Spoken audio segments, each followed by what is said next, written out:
Talk about Mexican Independence Day. We can call this Teddy Atlas here in Las Vegas, Nevada. You heard from the champ himself, knocking out the competition. Good evening, everyone. I'm your host, Richard Ortiz of The Fighter's Voice, the only voice that matters. I'm like our guest today, who's going to be 2025 Trainer of the Year. Ladies and gentlemen, Mr. Arnold Barboza Sr. Welcome to The Fighter's Voice. Thank you, Richard. Thank you. Appreciate it. First of all, congratulations on another victory, which puts you another step closer and where you want to be. And nowadays, there's only big fights for Arnold Barboza and title fights for Arnold Barboza. How does that make you feel hearing that statement?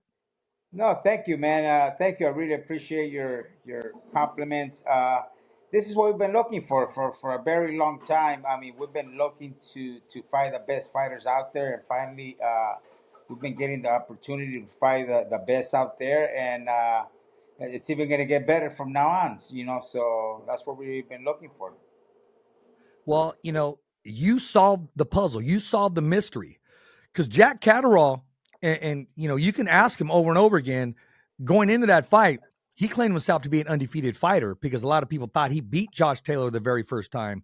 But, Josh Taylor couldn't do it. My buddy, Regis Rougarou Pro Grace couldn't do it. And shout out for him with the hoodie. There you go, Regis. But Arnold Barboza Jr. went to the UK and took care of business. Yeah, I agree 100%. I thought actually he beat Josh Taylor the first time, to be honest. So he should have been undisputed. Very tricky fighter, and he's one of the best out there. That's why we were looking forward to go to the UK and literally beat the number one guy. Well, you did just that. And I just want to ask you this. I mean, you put together two great back-to-back game plans, and your pupil followed it to a T. I mean, you sit back, you study your opponent, or do you and Arnold sit down? When do you have that discussion and say, okay, this is what we need to work on for this opponent? No, I actually, it's the one that's my job to break down Catterall. I mean, his positive and his negatives. And then when Arnold's sparring, that's actually what the sparring is for, to try and come up with the game plan. And it all starts behind the sparring. And he's, to be honest, he's not only because he's my son, but he's a very intelligent fighter, somebody that's going to sit there and listen, and he follows a plan to the T, like you said. I remember in the corner, you asked for more pressure. And that's exactly what Arnold started doing. I thought the game changer was his body shots. Even if he hit him on the chest or wherever he needed to hit him, he just needed to keep touching him and throwing those 3-punch combinations so at least one can land. All right, 100%. That was the plan. Because if you notice, I'm actually was surprised that Catto usually he drops a lot to his right. He drops, so you would hit him on top. So our plan was basically to shoot to the body. But once he wasn't dropping too much, so then we just coming straight to the top, and also working the body. So it was a good performance. A very good performance. And Arnold was able to see the counter punch coming, was able to be very elusive. And I know the crowd was cheering for anything and everything Jack threw at Arnold. Arnold transitioned throughout the fight 3 different times. He went with the jab, and then he would go with the right hand lead. And then he knew when to steal those rounds. He knew when to flurry and when that uppercut was coming. And it was a picture perfect game plan. And Arnold perfected it as no better. Nobody else could have done a better job than Arnold Barboza that night, that afternoon, rather. Yeah, no, like you said, I mean, he kept changing it up. Like you said, he came with the 2-1. Sometimes he was coming with the 1-2. He kept changing it up, and that's what threw Jack off. And it was very smart. Arnold's part, that he adopted it. The first 2 rounds were a little bit, he was a little bit wild, but after the 3rd round, he kind of adopted it, and we went from there. I was very impressed, and so were the commentators, which in my opinion, I thought they were one sided. And I'll lay off them, but at the end of the day, we got the victory. I was very impressed with Arnold's hand speed and just the way he uses his slick footwork. And I know that comes from being a long time athlete. Yeah, that actually comes from when he used to play football. They do a lot of those drills. He Yes. played football for quite a few years. So his footwork is real good. He reminded me the way he was moving in and out. This particular fight, do you remember? Of course you do. Donald Curry.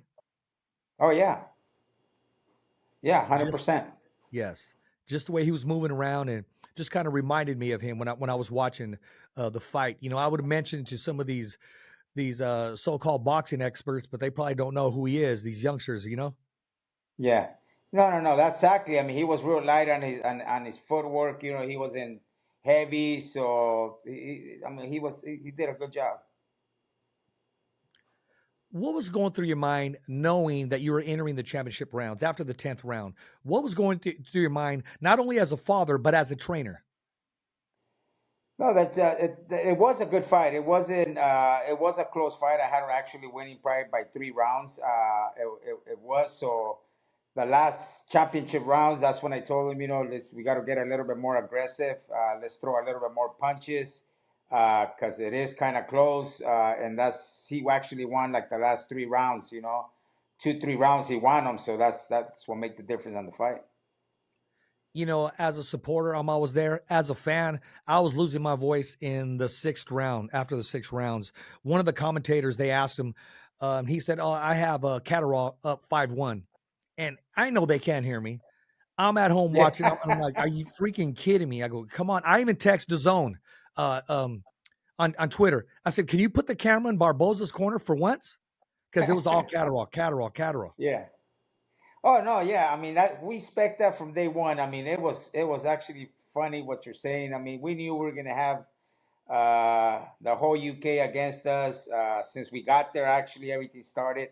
To be honest, believe it or not, when we got there, all they did they picked us up from the airport. They took us to the hotel, and so we asked the question, "Hey, so what gym are we gonna be using tomorrow? Are you guys gonna pick us up?" And they said, "No, you guys are on your own." I said, "What do you mean we're on our own?"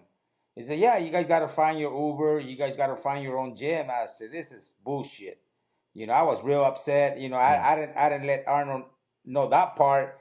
yeah. So finally, I said, "You know what? Fine, we'll find our own Uber. We'll find our own gym." And you know what? Thanks a lot to Champs Camp for opening up the doors to that facility, that gym. Man, they treat us like family. Once we found the right gym, and it was after that from there on, it was beautiful. But we basically had to look for our own transportation, our own gym. It's crazy. They have an opportunity to be hospitable. I'm sure if somebody came down and they just got off the flight and they asked you, Mr. Barboza, do you know anywhere we can train? Do you know a good Uber? Do you know a good restaurant? The way our heritage is, we would have opened up with open arms. I'm just keeping it 100. 100%. I mean, I'm pretty sure if he would have been fighting over here, Golden Boy would have took care of that. I mean, providing transportation for him to go to a gym and all that kind of stuff. And it was very surprising because when we fought in Saudi Arabia, believe it or not, we had like a driver for 24/7. I'm not lying. Anywhere you wanted to go to the store, anywhere you needed something, Nice. haircut, whatever, those guys that were there, they used to take you. And I was very surprised that we were getting that type of treatment over there. But I mean, it was expected. You know what I mean? We knew that. That's why we took our own chef. We took everything. I mean, Arnold wasn't eating on the streets. We didn't want a chance of anything. We went mentally prepared and physically prepared for that. Hearing that's quite disappointing, but you guys adapted it. You embraced it. You knew that was coming. When the boos started to come, Arnold already embraced. He said at the Oh, press conference, at the one-on-one, and said, "Hey, I expect them to do it, and it's okay." hmm And Arnold vibed off it. He stood focused. He was having fun in there. And the main thing that I just said was he was focused. When did you know, okay, my son has laser focus right now. He's ready this minute. oh, since they announced the fight. since we signed the contract. I mean, he was looking, to be honest or not, believe it or not. I mean, he's been looking forward to fight, and he wanted to fight in the UK because they're great fans. Don't get me wrong; they're one of the most loyal fans, hardcore fans. Boxing and soccer is the two main sports over there, and those fans, I mean, they're real loyal, and we knew that. And Arnold Ben said, "You know what, Dad? I've been dreaming of fighting in the UK for a long time. Some over there gonna boo me because that thing is just gonna turn me on, you know." And he was ready. I mean, his wish came through, you know. When before the announcement was made, one judge had it for Catterall, and then Barboza. What was that anticipation like, waiting for that final judge? Well, you know what? That's something that good thing you're bringing that up because that's something that we have already put that game in plan that we were not going to go to the UK not unless they have neutral judges. So in the end, they say, you know what? Well, the British board is the one that's hosting this event. It has to be at least a British judge. I said, okay, well, let's do this. Give me a British judge. Give me a judge from the United States, and give me a judge that's going to be from a neutral corner, and I need it in writing. So sure enough, that's what they did. That's why they had one from the UK, one from United States, and I believe the other guy was from Poland. And it showed. It showed. One of the judges from the UK had a Catterall 115, 113. The guy from the United States had it 115, 113 for Arnold.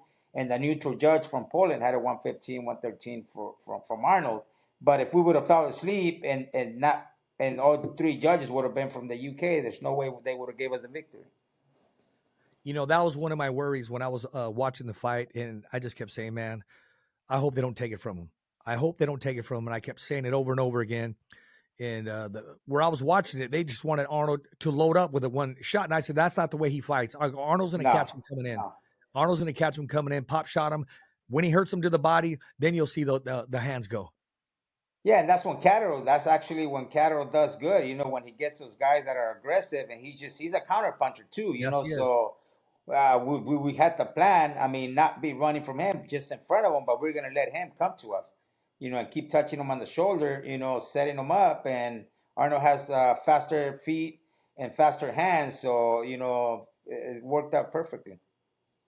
I will say that the commentating, when they started giving Arnold props, it was on his hand speed. And for the last two fights, you can see him pull away from his opponents. Now, Jack Catterall is no slouch.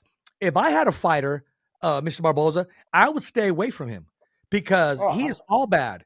He's a counterpuncher. He's a southpaw. He has more pop than people anticipate, and he's hard to beat. He's hard to solve.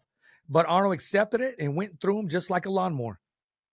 Yeah, no, that was, I mean, like you said, not everybody wants to fight Jack Catterall. I mean, because he's a hell of a good fighter, tricky fighter, like you said, southpaw. So he presents a lot of problems for a lot of the fighters, you know? Well, you know what? Whatever agenda anybody had, whatever future thoughts a lot of people have, a lot of fights that wanted to be made, Arnold Barboza just shook up the 140-pound division, put it on notice, and that's something that he's always done. It took him forever to break in the top 10, only because of certain bodies and certain promotions and the politics of boxing. But he cannot be denied that day. He's not done yet. But when you hear the 140-pound division, you better put some respect on Arnold Barboza's name. That's what he's been asking for, and I think now he finally got it. You know, after this victory over Jack Catterall, you know, a lot of people were saying that we just, you know, he sold this off. He just wanted a paycheck. No, I mean, if we didn't believe that we could beat Jack Catterall, there's no way that we were going to go to the UK. We had the opportunity to fight, believe it or not, for the same pay. Main event here at the where Duarte fought. You know, Arnold could have been the main event right there for the same amount of money with the less risky guy. You know, so I mean, Arnold wanted to fight over there. He wanted to fight Jack Catterall, and they said, "Let's go." So he always believed that he could beat him. I always believed that we could beat him. So the mistake they made, I mean, they overlooked us because we looked terrible on the Sean McComb fight. You know, so they figured, you know, oh yeah, no, he had trouble with McComb. He's lefty. So mentally and physically, we're not never got ready for Sean McComb. No excuses, but there was 90% chance of us supposedly we were going to fight Devin Haney because Ryan Garcia, he wasn't all there or whatever was going on. So believe it or not, we didn't sign the contract uh, to fight Sean McComb to after Devin Haney and Ryan Garcia weighed in, and they agreed to the fight. So it Yeah, was I a remember. total distraction on our part, that we never prepared for Sean McComb, and he fought a hell of a good fight. I won't take I nothing remember. away from Sean McComb. No, he fought a great fight. He was actually on the podcast before, and shout out to Sean McComb. He now has his own podcast, so that's good. I guess we're rubbing off on people. Um, I remember after that fight, you said something to the effect like, "We're never going to look like that ever again." And I remember Oh, you took that hard, and you said, "It's done. That's behind us. That was terrible. It's never going to happen." And since then, you put the light on, and it has not even flinched yet. oh yeah, no, that was I took the majority of the blame, because it was my fault. I should have, did this a little bit different, did that a little bit different. So I said, you know what, it's time to step up to the plate too. It wasn't Arnold's fault. It was the majority of the time it was my fault. For agreeing to the fight. I should have agreed to fight a righty because Devin Haney is righty. You know what I Yeah. mean? But like I said, we don't turn down any type of opponent. Doesn't matter. He was ranked in the top 10, tall, lefty, and that proves it all. That we never turned down any fights. Well, I'll tell you this: not only just because it was Arnold, Sean McComb beats a lot of 140 pounders in the world. 100%. I'll put my money on anybody that fights Sean McCoy, any 140 pounders. They're going to be in some trouble. Yeah, he's very very lanky, very rangy. He surprises you with his hand speed inside, and the list goes on. And shout out to Sean McComb. We learned from it. We moved on. Now, do you think the whole world wants to see Arnold Barboza against Teofimo Lopez? Do you think Teofimo would accept that fight, or do you plan on him to vacate? I'm betting that he's going to vacate. You know what? To us, it doesn't really matter. We already made a mistake 3 4 times of waiting for him. And reality, waiting for him. That's one of the reasons that when we were with Top Rank, we were not active enough. Because okay, you're gonna fight Lopez, and never happened. Okay, next time you're gonna fight Lopez, and it didn't happen. So we wasted basically like 3 years waiting for this guy, and that's the reason that we're only fighting once a year. Now his back is against the wall. I mean, he has to fight us or he has to vacate. You know what I mean? But we're not gonna sit here and wait for him to wait for him. If he doesn't want to fight us, fine. We'll continue to find the best 140s out there. I personally want to see that fight because I want to see the press conference. I want to see. I know his dad, Theo Senior. We get along great. I want to see the press conference because I know Arnold Barboza Senior is not going to back down. No, I mean I don't back down from anybody. I'm a real respectful guy. I respect every fighter. I mean every fighter should have the respect. I don't think he's scared of Arnold or anything. He's just looking for the bigger paydays. I completely understand that. I don't think he's scared of us. To be honest, it's just something that he's looking for the bigger paydays. I mean, I respect Junior, and I also respect Senior. As long as he doesn't disrespect me in front of me or whatever, then we'll be okay. There you go. Very well said. I want to ask you, after the Ramirez victory, how much of what you did against Ramirez, not just confidence, but how much did you bring and use in the Catterall fight? Was that just momentum, or was that another step in the right direction? No, you know what? To be honest, I knew that we could beat Ramirez a long time ago. After we actually fought Alex Salcedo. Salcedo is a pressure fighter. He throws a lot of punches like Ramirez. Great fighter. And reality, Arnold beat him pretty easy. He made the fight interesting because it's basically still toe to toe. he wanted to prove a point that he has some cojones. So he saw toe to toe. But when he was boxing him from out there, I mean, he made it look easy. And Ramirez is a hell of a good fighter. He puts a lot of pressure. But Arnold has real good boxing IQ, and we were ready. We were ready. I know you were ready, and Arnold was ready. And what was coming home like? When did it sink in? That hey, we're world champions now. When did it hit you? On the plane, at the press conference? Did you just soak it all in? You probably didn't get any sleep. What was that feeling like? No, it was a great feeling. Actually, as soon as they announced him as a winner, I mean, that's where it all started. All the hard work paid off, and I'm real proud of my son for what he has accomplished. Because it's been a very very long road that he never got the respect that he deserved. Don't forget, this is a young man that used to work nights, for quite a few years, working nights, boxing in the daytime and working in the nighttime, and fighting and all this. And it's just been such a long road, but everything paid off already on last Saturday. It did. And speaking of this, I was a true believer, and I said it when I was coaching my kids in soccer and in baseball, softball. If you look good, you play good, you feel good. And let's talk about that walkout wardrobe that he had. I thought the last one was blasting. Arnold came repping hard. I mean, you couldn't have changed it. And everything was perfect. Oh man, it was. I never experienced anything like that, to be honest. The crowd, like I said, they're real loyal fans, and they were loud. He came actually representing, Mexican American, and it was Yes, sir. just tremendous outfit that Everlast put together, and even down to his shoes, Adams. Oh man, the whole thing was so perfect. Down to the socks too, bro. I mean, shout out to Everlast. Oh yeah, no, he had a American sock and a Mexican sock. So like I said, the only thing he just needed was just his boxers, and everything else would have been. Yeah, exactly. Exactly. No, that was good. The energy, it was quite an experience. And I know it could be addicting.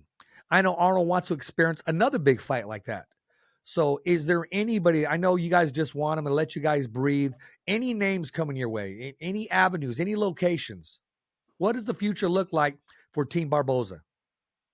Well, right now, actually, I know Golden Boy, Oscar De La Hoya, and Eric Gomez. They're out there in Saudi. They're talking to Turkey. Hopefully, they could put the force Lopez to fight us on the Alcatraz. I mean, that'd be something unique, Yeah. fighting there. So hopefully, he takes the challenge, and we'll do it sometime in June or July at Alcatraz. And like I said, if he doesn't want to take it, then we're not gonna sit there and wait for him. We'll just move on and fight the next top 140 pounder. Because all the guys that are the champions right now, they're busy. You know what I mean? They're fighting. The majority Yeah. are fighting pretty soon, and that's gonna take a while. So we'll just move on with the next guy. Well, one, I hope it happens. Two, it's closer, man. It's closer. I can get down there, and I gotta be down there. And I was there, but I wasn't there. If that makes any sense to you, even though it's in front, the TV's in front of me. Yeah, hope. Hey, if it happens in Alcatraz, I promise you, I'll get you a couple tickets, man, so you could go watch the fights live up there at Alcatraz. Hey, man, I'm gonna take you up on that too, man, and love to be able to cover that. And I look forward to it. Look forward to whatever Arno is doing. I gotta ask you this, man. A big fight card coming up this Saturday. I mean, the card is stacked. Let's talk about the main event. Let's just cut right through it. How do you see it? Do you see it going the distance? I actually do see the this time. I actually gonna go with Bebo. To be honest, I think he's gonna, if he stays more in the center of the ring, he's a hell of a good boxer, high IQ guy. That if he stays in the center of the ring and does those lateral movements, he has great lateral movement and stay off the ropes. I actually think he could pull off the victory decision. Yes. Yeah. Well, you know what? I thought it was kind of close the first time, to be honest with you. I thought it could have gone either way, or I would have been upset if they would have said a draw. That's just my personal opinion. Oh, I agree 100%. I actually thought Bebo pulled it off. To be honest, it was a close fight, but actually he stood. He was the busier fighter that landed the more punches. But better be give him credit. He's hard puncher. So I guess they liked the aggressive fighter that was landing the harder shots. I remember he came to Fresno and my hometown, my area, and I tried to get the interview, but the language barrier was very difficult. There wasn't he didn't have an interpreter with him, but I should have just tried, some kind of, you know, communication, you know. And I look back at that and I should have made it happen. So the next time, I'm gonna go for it and make it happen. Yeah, hell yeah. Yeah, no, he's a hell of a good fighter. Look at 40 years old or 41. I'm not 100% if it's 40 or 41 at the level that he's fighting. He's still 40 years old, but he's fighting at a very, very high level. Yeah, yes, he is, and very conservative with his punches. Let's talk about Virgil Ortiz. He does not have a cakewalk at all. Now, if he's successful and he looks outstanding, then you can call for the big fights and say, you know what, he happens to be one of the monsters in the 154-pound division. Does not have an easy opponent. Gave Bud Crawford all that he can handle. A lot of people, again, thought that was a very close fight and could have gone either way. I spoke to a lot of people that attended the fight. What do you think about Virgil Ortiz in this matchup? To be honest, that's the fight that I'm more excited about. I think So am I. that fight, yeah, Virgil and Madrigal, that's going to be a hell of a good fight. To me, it's a 50-50 fight, I but agree. I'm kind of leaning a little bit more towards Virgil because he's young. He's also a good boxer, believe it or not. He's a good boxer, a good counter puncher.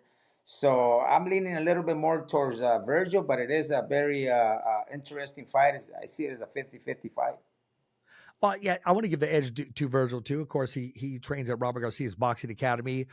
His fitness and training coach, Charles Tremblay, and his personal doctor from my hometown in Fresno, Dr. Batista. So shout out to them all.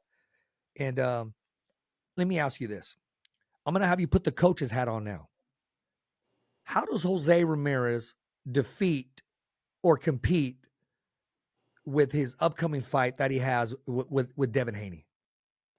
I'm actually, believe it or not, I think Jose Ramirez is going to end up stopping Haney. The only thing what I'll do a little bit different for Ramirez, to be honest, don't throw everything hard. You got to set him up a little bit. Continue to put the pressure that you put on with a little bit more head movement, but touching him a little bit, setting up your hard shots. And who knows how Haney's going to come back from the fight from Ryan Garcia. We don't know what Haney's going to show up, but I actually picking Ramirez to stop Haney. I just think he's a lot stronger fighter. I don't know if Haney is going to be able to stand the pressure that Ramirez put, the mentally. I mean, if he's not mentally and physically ready, that's going to be the key. Do you see the higher weight class being a difference? Because I'm hearing they're going to meet at a catch weight at 144, and now I'm hearing that Haney wants to just completely move up to welterweight. So depending on what the weight is, do you think that'll hurt Ramirez or help him? I actually think it'll help Ramirez because Ramirez, don't I forget, he's agree. been fighting. He's been fighting at 140 for a lot of years, and a lot of times, that's the problem. I think Yeah. sometimes we gotta realize that you've been at this weight class for so many years that your body can only take so much, the wear and tear, and 147 are actually going to be a stronger Jose Ramirez. Yeah, I agree. When you say that, I can't help but think, but about I remember Jello McClellan. He had a fight and he missed weight. Came back in an hour and he made the 160-pound weight class. And he said, "This is my last fight at middleweight." And somebody asked him again. He said, "This is my last fight at middleweight." He fights again under Don King Promotions, and he came in at 158 on his next fight, and that happened to be the fight where the tragedy happened. And he's now in good spirits. He attends fights now, but Yeah, I mean, making weight, it does take a lot out of you, not just mentally, spiritually, physically. It does a lot of harm, more harm than good at times.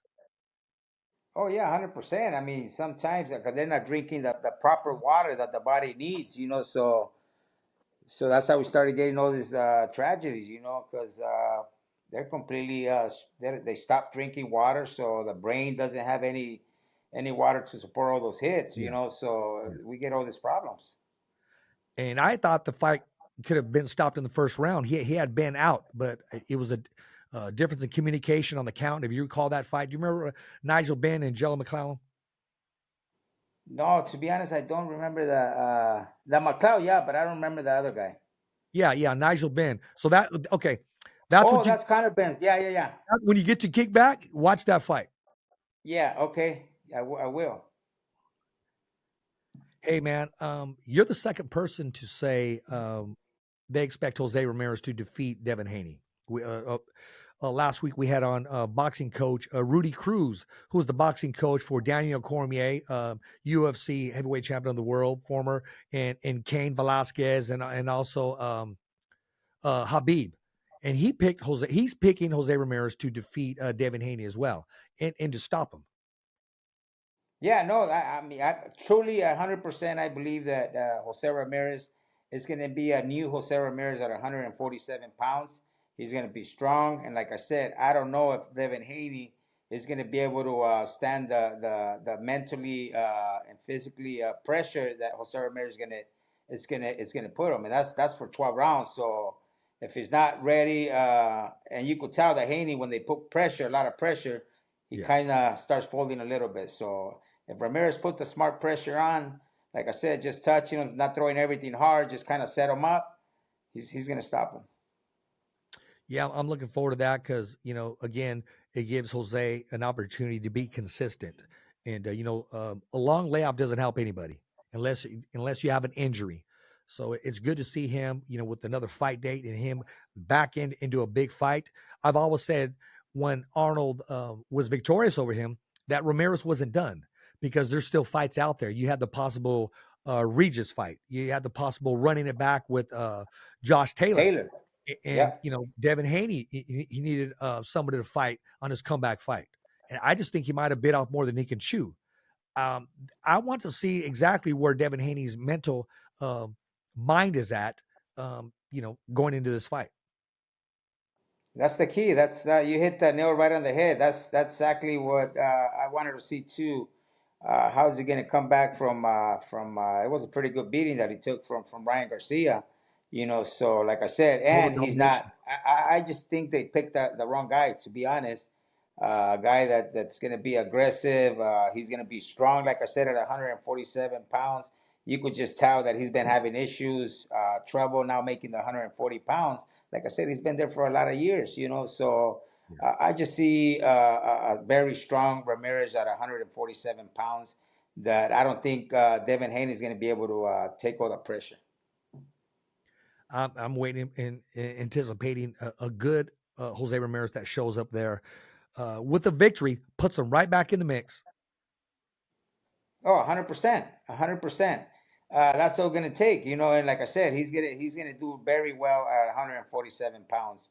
Mark McMurray, because he's not a done fighter. I mean, he's still a young fighter, 32 years old, So he still have a lot of fights in him. As of you as a trainer, listen, you're being very humble. You've never said I'm this or I'm that when I've asked you who are some of your trainers that you like. Of course, you mentioned Robert Garcia, and let's not forget the Freddie Roaches, the Emmanuel Stewart. So I had the honor of meeting and talking to Emmanuel Stewart back in the day. Abel Sanchez as well. He often gets overlooked. I mean, Oh he's yeah, I think Abel Sanchez got overlooked a lot through his career. I mean, look at how many champions he made. I mean, he had Triple G. Look at how many title defenses he made. absolutely. Terry Norris, and the list goes on and on. And I think he's actually, to be honest, he's overlooked. It's Yeah. hell of a good trainer, Abel Sanchez. Yes. And shout out to Miguel Robles, reuniting it once again with Andy Ruiz Jr. and see where if Andy's able to make another title run, because the heavyweight division is open, and we got a lot of tough guys there in the top 10. Yeah, I agree. I mean, you still got maybe get a like a Joshua fight, see Yeah, they're tied right now, 1-1, so yeah, that'll be a good fight. I agree. I agree with you. Now listen, man, I'm looking at your shirt right there, man. I mean, we gotta get some Barboza gear. In those hoodies you guys had on, those blue ones, man, that was blasting all over the UK. Oh yeah. What size you wear? And I'll send it to you. Send me your address. I'll get one. I have one made and I'll send it to you. I appreciate that, man. Yeah, I'll do that right after the show. Yeah, Yeah. I will. Text me your I size can't wait. I'm not gonna say my size right now. and Listen, Arnold had his walkout song. Arnold entered the ring. Say somebody comes up to you and said, Mr. Barboza, check this out. It's for charity, man. I need you to lace him up. If you agreed to that and you're going to make that walk into the ring, what would be your walkout song?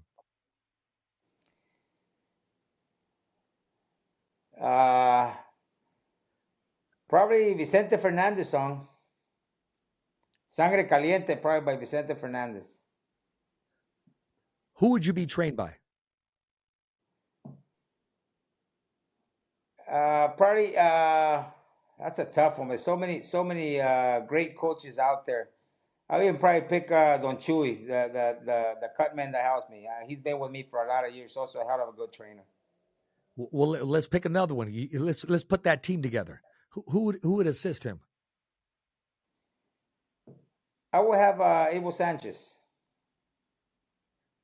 What color trunks would you come in with? How would you have them decked out? For sure, 100%. I'll have the Mexican flag. Mexican right. flag. There you go. There you go. Hey, man, I just had to put the thinking cap on because I wanted to picture this. I wanted to give you the opportunity to experience what it's like. Even though you were just talking it up, I know it's going to stick with you. I know you're going to, hey, you may just get a call now for charity, man, to lace them up. Sure, why not? If it's for charity, we'll do it. If you had your opportunity to share the ring with somebody, who would it be? Oh, Chavez, 100%. Julio Cesar Chavez. Hey, that'd be What's great. What was that? Oh yeah, that's my idol right there, Julio Cesar Chavez. My brother's favorite fighter growing up was Salvador Sanchez, and then Julio Cesar Chavez. He was our voice piece. He was our superhero because there's not a Mexican superhero. They should have gave us one. They still can, but we would barbecue every Saturday. The whole family would get together and get around that tube and just watch all of Chavez's fights. Oh yeah, no, same here. I watched a lot of his fights. I actually I was kind of pissed when Oscar when Oscar fought him and Chavez was towards the end of his career. Man, I was so mad, at Oscar. But then after, I was actually telling Oscar one day we're in the dressing room. I told him, man, you used to be Chavez was my favorite fighter, but when you beat him, I couldn't stand you. But now we're all right. I remember a lot of people would hate on Oscar, and I would always tell my friends, I said they hate on him for two reasons. One, probably because their old lady likes him, or two, they're probably a Chavez fan. That's 100% right. I mean, you see when he used to fight in Dallas, he used to fill the stadium, and the majority of the people that used to go see him, they were all females. Exactly. I said this, and it's in the archives, Mr. Barboza. Oscar De La Hoya changed the sport of boxing. Back in the day, you had Bo Derek or you had Brooke Shields because their agent or the publicist said, hey, I want you to sit ringside. When Oscar De La Hoya became a professional fighter, nothing but females flocked and they attended fights. And they have not looked back since. No, you're 100% right. I actually agree with you 100% that he actually did change boxing, And continues to change and reinvent himself as one of the best promoters out there and is a man of his word. Oh, 100%. Like I said, we were 8 years with Top Rank, and right when we signed with them, they promised us they was going to get us a Ramirez fight. They promised us they was going to get us a title shot, and they did. That's why We're in the process. We're going to re-sign with them already. We already actually re-signed. We just going to announce it pretty soon. And he's a man of his word and best promoter, 100%. Yeah, and I will say this: I think Rick Morrigan is one of the best negotiators in the world. I really do. When it comes to numbers, when it comes to any edge that he can get, I may not would agree with everything that he says or does, but when it comes to that room, that negotiation room, that counting numbers, getting as much as possible, I put him hands down number one. Oh, 100%. I agree 100%. That's what Arnold decided to, now that the Ramirez fight is done and over with, now we can continue to work together again. And Arnold decided to bring him back. That Ramirez is the fight is done, and now he's part of the team again. And we're happy to have him. Like you said, he's good with numbers, and he's going to get you the top dollars. To be honest, he's going to get you your value, and he's going to get you what you're worth, and a little sum on the side. I agree 100%. I texted Arnold, we went back and forth, and I reminded him. I said, "Do you remember when we did that last Marv Nation show, and he was helping, promote the show? And when I introduced him to everybody, I said, ladies and gentlemen, the future world champion, Arnold Barboza. And we both call it in existence. Arnold already knew, but it's just something that now he gets to get used to. Ladies and gentlemen, world champion, Arnold Barboza. When you hear that, and we talked about it at the top of the show, I mean, how does it make you feel? Not just as a father, but just watching Arnold from where he was from day one, from where he is now today. Oh, I'm extremely proud. I mean, like I said, I'm extremely proud of what he accomplished already, and we're still not done. Like I said, now that he became a world champion, the hardest thing now is to maintain it. So it's not doesn't get any easier. It's going to get harder.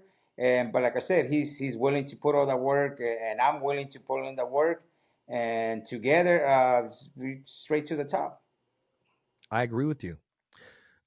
I think now, not only is Arnold's life's going to change, I think your life's going to change as far as people recognizing your ability as a trainer, as a coach. I just have this feeling that I think that somebody's going to ask you to bring you in the broadcast booth one day and have you commentate a fight or get your take on an upcoming fight. When you get that call, would you accept that challenge to speak it into existence and cover a fight? Sure, why not? Why not? I'm always open to learning something different. Also, so I'm always open to anything that new that comes along. If they invite me to call the fight or whatever, sure, why not? Hey, man, you heard it first on the Fighter's Voice, the only voice that matters. Thank you. Listen, man, you're a man of your word. Reached out and I said, hey, after you get this victory, love to have you back on the show. And he said, Richard, yes, you got it. And you're a man of your word, and your feet are still on the ground. You're still the same person that I met. And I wish you nothing but happiness and greatness. I know we'll talk more. And, I'm going to continue to follow you and support you on your journey. Thank you, Richard. No, I appreciate it, man. You always been there since day one, man. And that's the least that we could do. You know what I mean? So anytime, like I said. Hey, any shout outs out there? Anybody you want to say hello to? Here's your time. Just to basically to all my team, thank you to Jesus Lopez Sr., Jesus Lopez Jr., Jose de la Torre, Fundamentals, all the fans, everybody, man, everybody from Team Fundamentals, Boxing Gym, Hey, you heard it from the man himself. And my prediction, I'm going to say this right now. My prediction is 2025, Arnold Barboza Sr. will be Trainer of the Year. I'm not too much concerned. I just go out there and do my job, and that's basically, I mean, not. Well, that's why. If it happens, it happens. That's why you're at where you're at, because you don't care about all that other stuff. You just do you. And now everybody knows what you can do. Now the whole world knows what you can do, because anybody that knows boxing, they can say, oh yeah, Arnold, look at him. He's in the mix. He's this, he's that. But where does it start? And those game plans. I mean, there was no slouches. Jose Ramirez, former unified world champion. Jack Catterall, I mean, just gave everybody headaches and fits. He's in the driver's seat. A couple more steps, because I see him not just becoming, I see him becoming a multiple world champion, not just the WBO. Props to the WBO. I can see him wearing that WBC, the WBA, the IBF. And what he wants now is that ring bout, but it's just one at a time. And, he's young enough, strong enough, and he's willing to put himself through that sacrifice to achieve his goals. Oh, 100%. I mean, like you said, that's the plan. That's the goal to become world champion, then unify those belts, become ring champion. So that's the plan. And like I said, we've been crawling and crawling and fighting, and now we're there. And hopefully Lopez decides to fight us to become the only one champion from the WBO. And then after that, hopefully we could unify with one of the top either WBA, WBC, or IBF champions. Hey, you heard it from Mr. Arnold Barboza, world champion trainer. So, ladies and gentlemen, I want to say this. I want to thank our guest, Mr. Barboza, for taking the time after his victory and coming back from the UK, gave him time to settle. And this interview will be up on our YouTube channel. And if you have not subscribed, please subscribe. www.youtube.com/The Fighter's Voice. Remember, every fighter has a voice, and so do you. As always, it's a wrap. Thumbs up for Richie. Thumbs up for Richard. Okay, fight fans, it's not goodbye, but until next week. Remember, it's always voiceography at its finest. So on behalf of Richard Ortiz, the special guests, saying hasta luego, babies. And always, thanks for listening.